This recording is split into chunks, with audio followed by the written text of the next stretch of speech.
কিভাবে করা যায়, ওইটাকে কিভাবে ক্লায়েন্টের কল্পনাকে ওইটা বাস্তবে রূপান্তরিত করতে গিয়ে যে যে জিনিসগুলো করার প্রয়োজন হয় আমি সেটা করি। এই দেখেন এখানে কিন্তু আমি টপান দিয়েছি এবং এক্সজাস্ট ফ্যান দিয়েছি, যেহেতু এখানে বাথরুম।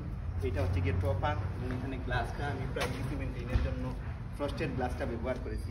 ঠিক একইভাবে আপনি যদি একটু উপরের দিকে লক্ষ্য করেন দেখতে পাবেন ওখানে কিন্তু আমি একটা স্লাইডিংয়ের অংশ রেখেছি, এখানে সিঁড়ির সাথে সংযুক্ত। উপরে হচ্ছে গিয়ে ফিক্সড এবং নিচে হচ্ছে গিয়ে স্লাইডিং।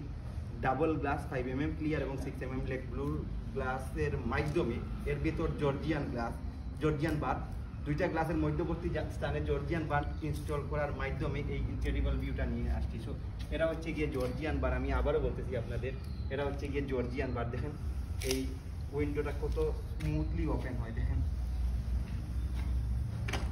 এই উইন্ডোগুলোর ভেতর কিন্তু হাই সিরিজের জিআই স্টিল আছে, যার জন্য এটা সেফটি এবং সিকিউরিটি মেনটেন করে। এই দেখেন এখানে আমরা ক্যাপ দিয়েছি, আপনারা দেখতে পাচ্ছেন এইগুলো হচ্ছে গিয়ে ক্যাপ। এখানে আমরা ক্যাপ দিয়েছি যাতে বৃষ্টির পানি যদি এই দিকে কখনো প্রবেশ করে তাহলে এই ক্যাপ দিয়ে অনায়াসে বের হয়ে যেতে পারে। সো ক্লায়েন্টের প্রবলেমগুলা কী হতে পারে, ইন ফিউচারের প্রবলেমগুলো কী হতে পারে না হতে পারে, এই বিষয়টা অ্যানালাইজ করার মাধ্যমে আমরা ডিজাইন আকারে ক্লায়েন্টের পুরো প্রজেক্ট সাইট আমি রাসেল ডিজাইন আকারে রিপ্রেজেন্ট করার চেষ্টা করি। যখন ক্লায়েন্ট বুঝতে পারে যে না আমার আসলে কাজটা এইরকম হওয়া দরকার, এইরকম ওনার সাথে নেগোসিয়েশন করার পর কিন্তু আমি ওনাকে ডিজাইনটা সরবরাহ করি। যখন ডিজাইনটা ওনার কাছে ফাইনাল হয় তখনই কিন্তু আমি ওনাকে কোটেশনের মাধ্যমে আমার কাজটা স্টার্ট করি। দেখেন এটা হচ্ছে গিয়ে আমার অনন্তপুরের আটনকান্দিগাঁও ইউনিয়নের 9 নং ওয়ার্ডের অনন্তপুরের জনাব মকসুদ আহমদ সাহেবের বাসা। উনি যুক্তরাজ্যে বসবাস করেন।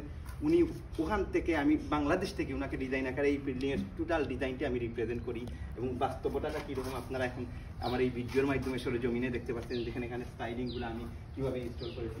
সো এটা হচ্ছে গিয়ে 6x6 স্লাইডিং। এই দেখেন উপরের অংশ ফিক্সড, আমি আবারও বলছি নিচের অংশ দিয়ে স্লাইডিং। প্রত্যেকটার ভেতর আবার নেট আছে এবং নেটের যে সেকশনটা আছে, নেটের যে প্রোফাইলটা আছে ওই প্রোফাইলের ভেতরটাও কিন্তু জিআই স্টিল ব্যবহার করেছি। দেখেন এটা হচ্ছে কি আবার 5x5, যেহেতু এটা 5x5 এখানে কোনো ধরনের ফিক্সড আমি দেই নাই, এই ডিজাইনই রেখেছি।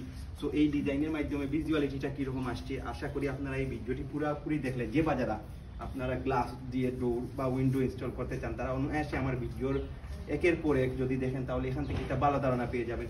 সো দেরি না করে আপনারা যে বাজারা ডাবল গ্লেজিং দিয়ে আপনাদের ইনক্রেডিবল ডিজাইন নিয়ে আসতে চান, হাই সিরিজের অ্যাক্সেসরিজের মাধ্যমে এইরকম ভিজুয়ালিটি শো আপনাদের স্বপ্নের বাসা বাস্তবে রূপান্তরিত করতে চান এই ধরনের ডোর এবং উইন্ডো ইনস্টলের মাধ্যমে, অবশ্যই আপনারা অনায়াসে আমার সাথে যোগাযোগ করতে পারেন। আমি নিখুঁতভাবে কোয়ালিটি এনশিওর করার মাধ্যমে আপনাদের সর্বাত্মক সন্তুষ্টি অর্জন করার চেষ্টা করব এই আশাবাদ ব্যক্ত রেখে